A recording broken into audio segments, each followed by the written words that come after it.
60 రోజుల్లో మీతో ఇంగ్లీష్ అద్భుతంగా మాట్లాడిస్తాం. వెంటనే కాల్ చేసి జాయిన్ అవ్వండి. నమస్తే, వెల్కమ్ టు సుమన్ టీవీ. నేను కీర్తి. ప్రస్తుతం మనతో పాటు తోడు నీడ ఫౌండర్ రాజేశ్వరి అమ్మగారు ఉన్నారు. వీరితో ఈరోజు కొన్ని విషయాల గురించి మనం డిస్కస్ చేద్దాం. అమ్మ నమస్తే. అమ్మా నమస్తే అమ్మా. ఇప్పుడు చూస్తుంటే కపుల్స్ మధ్యలో డైవర్స్ చాలా ఎక్కువగా ఎక్కువయ్యాయి. అవును. అందులో ఒక రీసెంట్ గా వింటున్నాను ఏంటంటే భార్యాభర్తలు మామూలుగా అంటే ఓన్లీ ఫిజికల్ నీడేనా అసలు అన్నంత ఫీలింగ్ వస్తుంది మనకి. ఏంటంటే ఏదో పెళ్ళైన 2 years తర్వాత భార్యకి భర్తకి ఆ ఫీలింగ్ రావట్లేదు అని చెప్పి డైవర్స్ తీసుకుంటున్నారు. అవును. అలాంటి డైవర్స్ ఏంటమ్మా అసలు? అంటే అసలు భార్యాభర్తల రిలేషన్ అనేది అది మాటల్లో చెప్పలేంది. అది చాలా అద్భుతమైనది. అది రాను ఎలా తయారైందంటే అది మిస్యూజ్ అవుతోంది. ఇప్పుడు ఇలా ఫీల్ రావటం లేదని, ఫీలింగ్ రావట్లేదని అంటే అది ఓన్లీ ఫిజికల్ రిలేషన్షిప్. అసలు ఫిజికల్ రిలేషన్షిప్ కు ఉన్న ఇంపార్టెన్స్ చాలా మంది ఇప్పుడు తోడు నీడ పెడితే చాలా మంది మెసేజెస్ లో కామెంట్ లో పెడుతుంటారు, ఈ వయసులో పెళ్లి అవసరమా? వయసు ఏంటి? పెళ్లికి మనిషి తోడు అవసరం. పెళ్లికి ఒక 18 ఏళ్ళు 21 ఏళ్ళు లిమిట్ ఉందేమో కానీ అప్పర్ లిమిట్ అనేది లేదు కదా. ఏ మనిషికైనా వయసు పెరుగుతున్న కొద్దీ మనిషి తోడు అవసరం అనేది కూడా పెరుగుతుంది. ఈ వయసులో అవసరమా, ఈ వయసులో అవసరమా అంటే ఈజ్ ఇట్ ఫర్ సెక్స్? కేవలం అందుకోసమేనా? అందుకే అయితే 50 ఏళ్ళు వచ్చాక ఎందుకు విడాకులు తీసుకుని వేరే అయిపోట్లా? కలిసి ఉంటున్నారు కదా. 80 ఏళ్ళు 90 ఏళ్ళు వచ్చిన తర్వాత దంపతుల్లో నేను చాలా చోట్ల విన్నాను, ఒకరు చచ్చిపోతే 2 సంవత్సరం తిరగకుండా చచ్చిపోతారు. అవును. ఆ బెంగతో అంటే ఆ మానసికమైన దిగులు అది ఎవరితో చెప్పుకోలేరు, షేర్ చేసుకోలేరు. ఇన్ని సంవత్సరాలు కలిసి జీవించిన లైఫ్ పార్ట్నర్ ఆవిడకి 75 ఏళ్ళు వచ్చి ఉంటాయి. వృద్ధాప్యపు ఛాయలు ముఖంలో కనబడుతుంటాయి. ఆవిడ ఏమన్నా అందంగా ఉందనా? కాదు. ఆ సాంగత్యం అంటే ఇన్ని సంవత్సరాలు కలిసిమెలిసి జీవించిన సాంగత్యంలో ఆ మనిషిని మిస్ అయితే ఆ బెంగతో చచ్చిపోతారు వాళ్ళు. అది ఏముంది? It is N emotional relation. భార్యాభర్తల మధ్య ఉండాల్సిన బంధం ఏంటంటే ఒక ఎమోషనల్ రిలేషన్. వాళ్ళిద్దరి మధ్యన ఒకరిని విడిచి ఒకరు ఉండలేనంత. ఇప్పుడు 60 ఏళ్ళు వచ్చిన తర్వాత ఆవిడ ఎక్కడికైనా వెళితే ఆయన ఒక్కడు ఉండలేడు. ఆయన వదిలిపెట్టి ఆవిడ ఉండలేదు.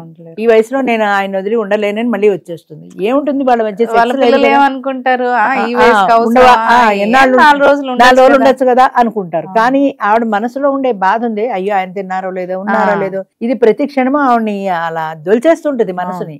అది చెప్తే అర్థం కాదు. అది ఇన్ని సంవత్సరాల సాంగత్యంలో ఒకళ్ళొకళ్ళు అర్థం చేసుకున్నారో లేదో తెలియదు కానీ కలిసి ఉండడంలో వాళ్ళ మధ్యన ఒక ఎమోషనల్ రిలేషన్ అనేది ఉంటుంది. ఆ ఎమోషనల్ రిలేషన్ ఎప్పుడైతే ఏర్పడిందో ఒకరిని విడిచి ఒకరు ఉండలేరు. అది పోయింది. ఇప్పుడు అసలు ఎమోషన్సే లేవు. ఇంకా రిలేషన్ ఎక్కడ ఉంటుంది ఈ రోజుల్లో? అంచేత ఆ ఫీల్ రావట్లేదంటారు. అసలు ఆ ఫీలింగ్ ఏమిటో నాకు అర్థం కాదు. అది ఆ ఫీలింగ్ ఏమని పేరు పెట్టాలి? 3 ఏళ్ళు 4 ఏళ్ళు ఆవిడతో కాపురం చేసి అప్పుడు ఫీలింగ్ ఎలా వచ్చింది? ఇప్పుడు సడన్ గా ఎలా పోయింది అంటే ఇంకోళ్ళని చూసాక ఆవిడతో ఈవిని కంపేర్ చేసుకుంటే ఫీలింగ్ రావటం లేదా? ఈవిడకు 50 ఏళ్ళు దాటే ఇది ఒకటంత బ్యూటీగా లేదు. అయితే నీ దగ్గర నీ ఆఫీస్లో పనిచేసేవాళ్ళు ఎవరో నీ పరిచయస్తులో ఫేస్బుక్లోనో ఎక్కడో 30 ఏళ్ళ ఆవిడ పరిచయం అయింది. ఆవిడని చూస్తే నీకు ఫీలింగ్ వస్తుంది. 50 ఏళ్ల పిల్లల్ని చూస్తే రాదు. ఎందుకు రాదు?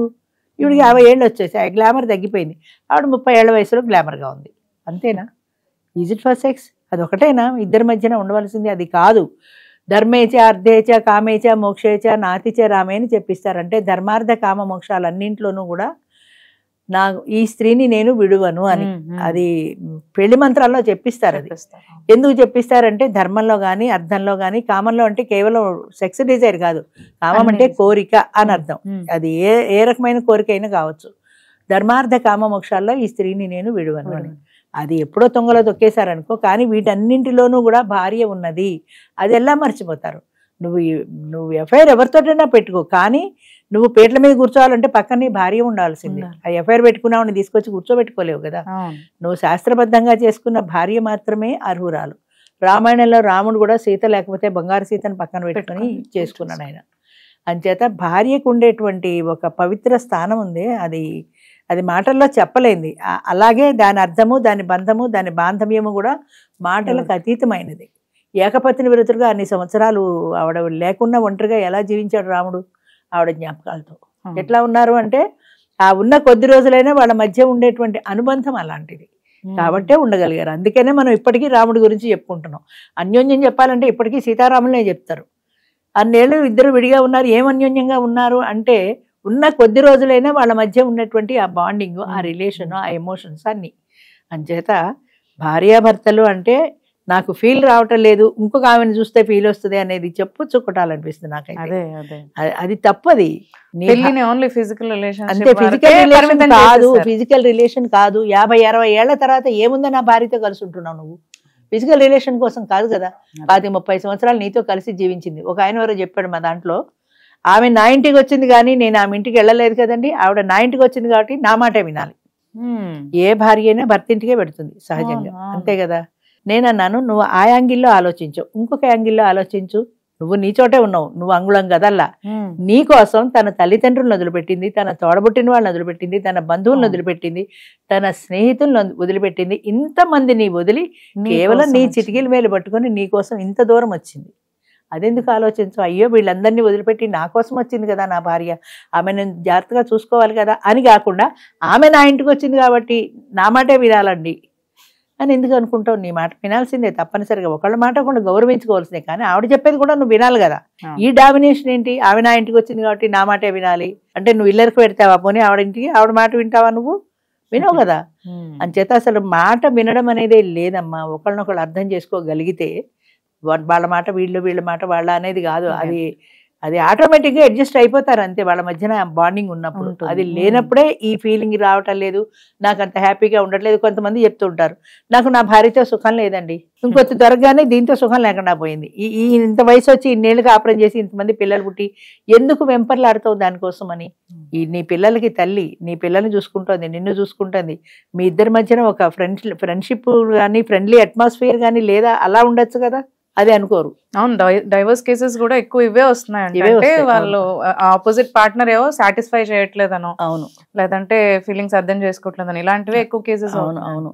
అసలు మనం ఎంత అర్థం చేసుకున్నాం? మా వాళ్ళు చాలా మంది స్టేజ్ మీదకి వచ్చి పరిచయం చేసినప్పుడు నన్ను అర్థం చేసుకునే భర్త కావాలి. నువ్వెంత అర్థం చేసుకుంటున్నావా? ఆయన కూడా అర్థం చేసిన భార్య కావాలి. నువ్వు చేసుకుంటున్నావా? ఆయన పిల్లల్ని చూడాలండి. నేను ఏమన్నా పని మనిషిని ఆయన పిల్లల్ని చూడడానికి? మళ్ళీ ఆయన వేరు, ఆయన పిల్లలు వేరు. ఆయన పిల్లలతో నాకు సంబంధం లేదు, నా మొగుడు నాకే సొంతం అని ఎందుకు అనుకుంటా? ఆయనకు ఒక ఫ్యామిలీ ఉంది, ఆ ఫ్యామిలీ అంతా నీదిగా నువ్వు యాక్సెప్ట్ చేసినప్పుడు ఆటోమేటిక్గా నిన్ను కూడా వాళ్ళు యాక్సెప్ట్ చేయగలుగుతారు. ఆ రిలేషన్ ఎందుకు ఉండదు? ఆయన ఇష్టం అయినప్పుడు ఆయనతో పాటు ఆయన బలాలు బలహీనతలు ఆయన బాంధవ్యాలు అన్నీ నువ్వు మెయింటైన్ చేసుకోగలగాలి కదా. అది లేదు. నాకు ఆయనతోటే సంబంధం, ఆయన ఒప్పుకోద్దా? నాతోటే సంబంధం, నీకు నీ పిల్లల ఇంటికి రావడానికి వాళ్ళు లేదు, వాళ్ళతో మాట్లాడడానికి వీల్లేదంటే ఎలా ఒప్పుకుంటాడు? ఒప్పుకోడు. అంచేత మనం అర్థం చేసుకోవడమే కాదు, ఆయనను అర్థం చేసుకోవాలి కాదు, నువ్వు ఆయన ఎంత అర్థం చేసుకుంటావు? అవతల వైపు నుంచి కూడా ఒక్కసారి ఆలోచించు. నాకు ఆవిడ నచ్చిందండి, అదే చెప్పాను చూడు ఇందాక, ప్రభాస్ లాంటి వాడు కావాలని. వాడికి నువ్వు కూడా నచ్చాలి కదా. పెడత ముఖం మన 50 ఏళ్ళు దాటి నాకు అలాంటి వాడు కావాలంటే వాడికి నచ్చడానికి అద్దంలో మన ముఖం చూసుకుంటే మన అవతల వాడు ఇష్టపడతాడా లేదా అన్నది తెలుస్తుంది. అది మర్చిపోతారు ఎంతసేపు. వాళ్ళ ఇష్టం, వాళ్ళ కోరిక, వాళ్ళగా ఉన్న అభిప్రాయాలే కానీ అవతల వ్యక్తి అభిప్రాయాలకు ఎలాంటి విలువ లేదు. అంచేతనే సెటిల్ కావటం లేదు చాలా మంది 30 ఏళ్ళు వచ్చినా సరే. అందుకనే వాళ్ళు కూడా భయపడుతున్నారు, అవతల వాడితో నాకు పడుతుందో లేదో. అదే 50-60 ఏళ్ల కిందట అసలు పడ్డం అనేదే లేదు, ఆడదానికి ఒక ఇష్టం అనేదే లేదు. వండడం పెట్టడం, పిల్లలు కన్నా వండడం పెట్టడం, ఇంతే తప్ప దానికంటూ ఒక ఆలోచన, ఒక భావ స్వాతంత్రం లేదు. లేకపోయినా వాళ్ళే హ్యాపీగా ఉన్నారు. ఇప్పుడు మనకు భావాలు పెరిగాయి, చదువు పెరిగింది, సంస్కారం పెరిగిపోయింది, ఆలోచనలు పెరిగిపోయిన కొద్దీ వాడి మాట నేనెందుకు వినాలి, నా మాటే వాడు వినాలి కదా. వాడికి 30,000 అయితే నాకు 40,000 జీతం కదా. ఇలాంటి కంపారిజన్స్ అన్ని వచ్చేస్తున్నాయి. అంచేత ఒక అండర్స్టాండింగ్ అనేది భార్యాభర్తల మధ్యన ఉన్నప్పుడు ఈ చదువు కానీ ఈ సంపాదన కానీ ఇవేమీ అడ్డం రావు. అదే అసలు ఏది కావాలో అది ఉండటల్లా. ఇంకోటి మీరు చెప్పినట్టుగా నాకు ఆ ఫీలింగ్ రావటం లేదన్నవాడు కొన్ని సంవత్సరాలు కలిసి దాంపత్యం చేసిన తర్వాత ఆ ఎమోషనల్ రిలేషన్ అనేది వాళ్ళిద్దరి మధ్యన ఏర్పడాలి. అంతేగాని ఫీలింగ్స్ కోసమని ఒకళ్ళు, పెళ్లి కోసమని ఒకళ్ళు, 10 మందిలో పరిచయం చేసుకోవడానికి ఒకళ్ళు, ఇంతమందికి నీకు అవకాశం లేదు కదా. అంచేత ఉన్న భార్య ఇది మంచో చెడ్డో అయిపోయింది, ఈ పిల్లల్ని కనీసం ఇద్దరం కలిసి జీవించాం. అంచేత మనం కూడా సర్దుకోవడానికి ప్రయత్నం చేయాలన్న భావన ఇద్దరిలోనూ ఉంటే ఈ ఫీలింగ్స్ అన్నది మారవు. ఆ ఫీలింగ్స్ ఇటు కాకుండా సైడ్ పడుతున్నాయి కాబట్టి వాడిని చూస్తే ఫీలింగ్ వస్తే వీడి చూస్తే ఫీలింగ్ రాదు అన్న తేడా వచ్చేస్తుంది. అవునమ్మా, అది. Thank you so much. మంచిదమ్మా.